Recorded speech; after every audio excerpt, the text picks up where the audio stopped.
تو بہن نے کہا کہ اگر کسی کی تلاوت ٹھیک نہیں تھی، یعنی تجوید وغیرہ نہیں آتی تھی، تو سابقہ زندگی کے نمازوں کا کیا حکم ہوگا؟ دیکھیں یہ اچھی طرح بات سمجھ لیں کہ اگر کسی کو تجوید نہیں آتی تو اس کا مطلب یہ نہیں ہے کہ اس کی نماز ہی نہیں ہو رہی. اس کا مطلب یہ نہیں ہے کہ اس کی نماز میں ضرور کوئی ایسی غلطی ہوئی ہوگی جس کی وجہ سے نماز فاسد ہوئی ہے. تو یہ اس لیے تجوید سیکھنا ضروری ہوتا ہے کہ بعض الفاظ یقیناً ایسے ہیں کہ اگر ان کے اندر تلفظ تبدیل ہو جاتا ہے یا آپ صحیح مخرج سے اس کو نہ نکالیں تو مفہوم بدل جاتا ہے، اور مفہوم بدلے گا تو پھر نماز کے فساد کا حکم بھی ہو سکتا ہے.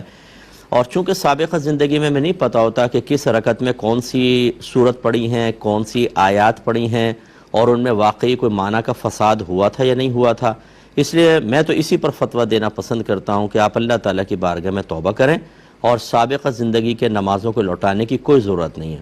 اب آئندہ کے لیے آپ صحیح راہ عمل اختیار کریں کہ آپ کسی سے تجوید سیکھیں. ہمارے کیو ٹی وی پہ پروگرام آتے ہیں، یوٹیوب پہ بھرے پڑے ہیں تجوید کے پروگرام، وہاں سے آپ سیکھیں، یا کوئی اچھا ٹیچر اگر پڑھانے والا ہے تو ان سے آپ سیکھیں ضرور.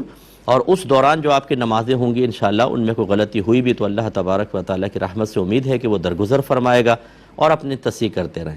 اس کے باوجود بھی بہت سارے لوگ ایسے ہیں، آپ گاؤں کے گاؤں بھرے ہوئے ہیں، شہروں کے اندر میں جانتا ہوں، ہم لوگ چونکہ پبلک میں کام کرنے والے ہیں، جن کو تجوید کا شعور ہی حاصل نہیں ہے اور نمازیں پڑھ رہے ہیں. تو کیا ہم یہ کہیں کہ تمہاری نمازیں نہیں ہیں، بیکار ہیں نمازیں؟ یہ ضرور کہیں گے کہ آپ تجوید سیکھیں، لیکن اگر کسی کو شعور حاصل نہیں ہے اور وہ ویسی نماز ادا کرتا چلا جا رہا ہے تو یہ اللہ کی مشیت پر موقوف ہے، وہ چاہے تو قبول کرے چاہے تو رد کرے. اگر مجھے تجوید آتی ہے تو کیا مطلب میری نماز ضرور اللہ کی بارگاہ میں قبول ہوگی؟ یہ بھی تو مشیت الہی پر ہی موقوف ہے نا. اللہ چاہے تو میری نماز کو قبول کرے چاہے تو رد کر لے. لیکن بہرحال کہنے کا مطلب یہ ہے کہ شرعی تقاضے پورے کرنے چاہیے. آپ تجوید ضرور سیکھیں، لیکن اگر کسی نے تجوید نہیں سیکھی تو اس کو اتنا مایوس نہ کر دیں کہ وہ نمازیں پڑھنا ہی چھوڑ دے، یا اس پہ ایک مایوسی کا اتنا غلبہ ہو، وہ ڈپریشن کا شکار ہو جائے کہ میری تو 40 سال کی نمازیں ضائع ہو گئیں.